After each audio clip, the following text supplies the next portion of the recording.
I play video games for a living. That's probably the easiest way to explain to somebody who asks what you do for work. Being a content creator is not really what people think it is, though. This video was originally just going to be an intro of me explaining where I've been since I've been absent from the scene in my main game, which is Delta Force. But then I came up with the idea that why not make this video into something else to help aspiring content creators, people who maybe are thinking about starting, or just help people understand what this job really is. But to do this, we're going to have to go back to the beginning. My journey as a content creator started with live streaming. Before I knew it, people started giving me money. I was always a gamer, but I never watched any online content. So this dynamic came almost like a shock to me. Early on, I decided that this is something that I wanted to do for a living, and I set up the goal to make partner on Twitch. I streamed for 16 hours every day, 7 days a week. I responded to chat messages instantly. And for some reason, I thought that this was enough. If I just kept grinding like this was a video game too, more viewers would show up. And they did, I guess, at first. And I remember how fun it was, meeting new people, making new friends, while also getting a career. This was the impression. And it's probably how easy most of you think it is too. I mean, I did. But boy, was I wrong. I made partner, but I did it the wrong way, thinking that if I supported other streamers, they could support me too. We got the number up to 75 average viewers, which is what Twitch requires for Twitch partner. Let's go. And this was not easy without any knowledge. Trust me. And then once all that so-called work was done, there I was, averaging 15 viewers as a partner on Twitch. That number stayed for years. And what I slowly started realizing was that I actually had no viewers, just friends. A number you can't just get infinitely high. No matter how hard you try, nobody's that good at being fake. It's impossible. Too much time had already been invested, and as I was looking around at other streams, I was constantly thinking, if they can do it, so can I. I started studying their niches, and somehow I still got it wrong. I thought I just have to get better. I have to be one of the best players for people to deem me worth watching. Call of Duty Warzone came out, and the playstyle for that fitted me perfectly. I got better and better. I got more and more kills per win. I actually became really good at Warzone after a couple of years, but it still wasn't enough. No matter how good, funny, or entertaining, responsive to the chat I was, there was never any new people to find the stream. Well, there were a few here and there, but viewership is more like a line rather than something that sticks. As new people enter, others leave. And then somebody convinced me to upload TikToks, and I was shocked to get 700 views on my first upload. Short form content was something completely new, and I had no idea how it worked. So I kept doing it. But this also didn't really lead to anything. Back then, Twitch didn't have the function where you can clip your cam out and get a horizontal format right away. And that was the first time I decided to pick up video editing. And it was only to get a horizontal format and how to put my camera in there. This definitely helped with the viewership, but I still had no idea what I was doing. Some videos were a hit, some were a miss. There was even one video that went viral. Oh!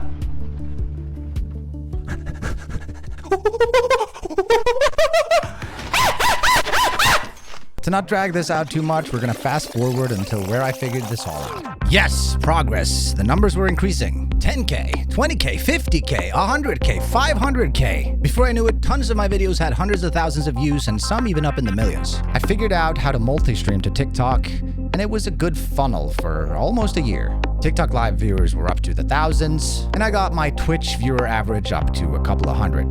What I noticed, however, with making short-form content was that it didn't really translate correctly over to live streams. It was bound to die out sooner or later. And therefore, the next year's plan was to get into the long-form market. By that time, my editing skills had developed to something much more competent, and I started uploading daily high-kill content with Call of Duty Warzone. And the formula was ridiculously simple. Find an off-meta gun, try to get over 30 kills with it, rinse and repeat. I did this daily for a year, and I pushed myself every day to make the next video better than the last one, in one way or another. Get a better thumbnail, try different titles, you know the deal. Banger! The problem was that I was too late. My videos barely got any views, no matter how consistent I was, and I was just as good as the top creators as well. I started dabbling with other games, and the numbers started slowly going up.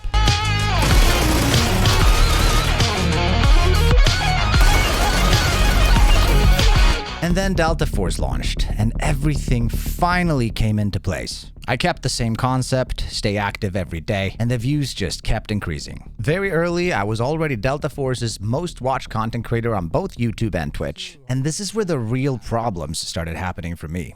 Delta Force is a trio-based extraction shooter. Those of you who play it know just the feeling I'm talking about when you fill with randoms that don't speak your language or don't know how to play the game. 9 seconds. There's nobody there, bro. Come rest me. Why are you looking at the grass? It means that you are going to lose money and eventually being forced to lower the difficulty or do a knife run. Don't get me wrong. Locking in and playing solo versus trios is probably the most efficient way to get viewership. And I did so every here and there. But it's also very draining on you. So naturally, the most common content that creators put out there was sitting in corners and ratting. Is that fun to watch? Well, I suppose so, since it worked. But it's not something that I ever wanted to do. I just don't have the patience. Shit. So how did I pull this off? How did I record and stream for 10 hours a day and then edited for another 3 to 4 hours to get a video out on time 7 days a week? Well, not by playing with random people every day. No, for this playstyle, I needed competent people who were also consistent as I was on a schedule. So you can probably take a guess at what kind of people I had to choose from. That's right, people who had something to gain in return. Streamers, people who necessarily hadn't gone through all of this yet. If they could get their average viewership up completely for free, surely they can stick around long enough to ease my planning process. But what I didn't understand back then is how temporary that balance is. Because once someone's growth no longer depends on the collaboration, the reason to stay changes. Not because anyone's malicious, but because incentives shift. And no, I won't be getting into who said or did what.